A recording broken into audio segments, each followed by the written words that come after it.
estés a mi lado, cuando te hayas ido, me quedará el recuerdo de nuestro amor soñado, de nuestros íntimos momentos, quizás por ti olvidado, de esa emoción extraña que da el sabor de lo vivido. Cuando no estés conmigo, ¿quién te amará tanto?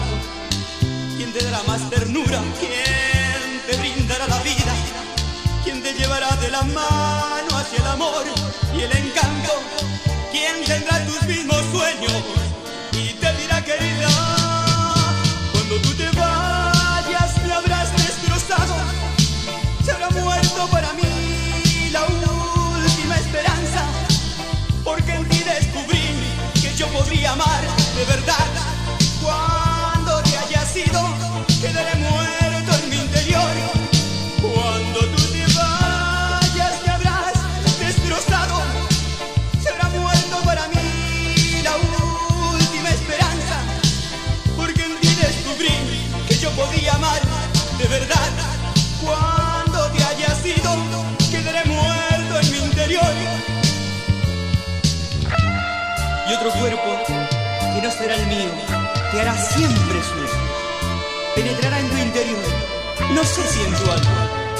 Se puede vivir el amor con las manos, los labios y las palabras, pero el amor sincero no se muere sobre una cama. Cuando te hayas ido, amor, cuando no estés a mi lado, quedaré muerto en tu interior.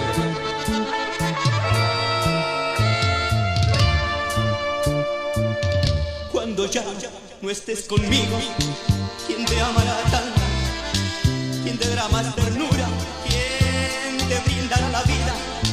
¿Quién te llevará de la mano hacia el amor y el encanto? ¿Quién tendrá tus mismos sueños y te dirá querida?